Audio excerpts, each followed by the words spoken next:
It's easy to get overwhelmed with the daunting task of getting your home ready to sell. And when you add little ones into the mix, it can seem downright impossible. In this video, I will share with you 5 things to do before listing your home when you have young kids. By the end, you will know how to make your home look as put together as possible before that for sale sign gets put in the front yard. First, you're going to want to have a storage plan before you begin tackling the projects inside the home. There are a few options to consider for storage. You can rent a storage locker at a local facility or have a container delivered to you that you can pack up and then get stored until you move to your new home. You can also use your garage or shed for storage if you're looking for a more cost-effective option.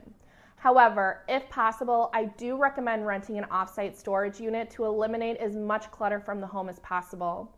This will show off how much space the home offers and is more inviting for the buyers when they walk through. Next, you'll want to start with depersonalizing the home. It is important when buyers start to come through that they are able to view their lifestyle in the home.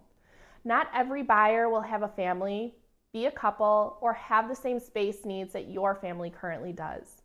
You'll want to go room by room and take down any family photos and personalized artwork. This includes any art done by the kids and any decor that is kid-themed.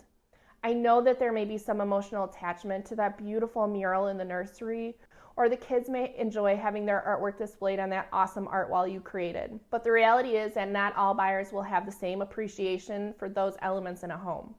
If the walls seem bare, you can always add mirrors, wall clocks, or generic artwork. No heavy themes though, keep it simple. You can do this without spending a lot of money too. Check out your local thrift store and look for a couple coordinating pieces, or ask some relatives and friends to see if they have a few things you can borrow. If your goal is to sell the home as quickly as possible so that you can move on to your forever home, remind yourself of that when you're having a hard time changing things up and temporarily storing the memories in boxes. Try to get excited about the possibilities of how you can personalize your new home. Okay, so after you have the house depersonalized, you're going to want to start the decluttering. I suggest doing this in several rounds so that you can chip away at it. Start with getting any boxes that are already packed up out of the house. I know we always have boxes of seasonal clothes, art and office supplies, seasonal decorations, you name it, we've got it. Go room by room, clear that clutter first. Then go back and pull out anything that you will not need or can live without for the next 3 months, such as kitchen appliances or seasonal toys. After that, get rid of the bulky furniture you can comfortably live without for a short time.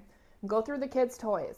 Ideally, you want to confine a few toys to either their bedroom or a small area that is not in the direct living space, like a section of the basement or back room. Once you are done clearing out all of the clutter you can possibly find, do one more walkthrough. You're likely to find something you forgot to pack. After you declutter, you'll want to go through the home to make any minor repairs. A few easy things you can do are to make sure that you take the time to patch any holes, replace burnt out light bulbs, and make sure that the wattages are the same in a room or a fixture, and swap out any old outlet covers with inexpensive new ones. If the walls have not been painted in a while or are not a neutral color, you'll want to freshen that up as well. Your goal here is to make sure the house looks finished. Finally, spruce up the curb appeal. Make sure that the lawn is mowed, shrubs and bushes are trimmed and not overgrown, and that the walkways are clear. If you want to go a step further, then depending on the season, you may want to add a few flowers or seasonal decor. But keep this simple and do not overdo it with the extra touches. The most important thing with the curb appeal is to keep things neat, tidy, and inviting. People want to know that the house is being well kept, and first impressions do actually matter and make a difference. You don't want to have a buyer drive off without seeing the interior of the home because they don't like what they see on the outside. A quick overview of the steps to get your house ready to sell when you have young kids. Have a storage plan to get the clutter out. Depersonalize the home and get rid of any kid-heavy decor. Declutter the rooms. Fix minor repairs and spruce up the curb appeal. Selling a home in any situation is one of the most stressful experiences, and managing kids throughout the process just makes it that much more challenging.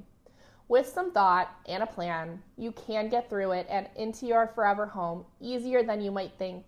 If you found the information in this video helpful, you'll want to check out the other videos in this series, which cover how to keep your life organized when selling your home with kids and some tips on how to keep the kids comfortable in a home that needs to stay ready for showings.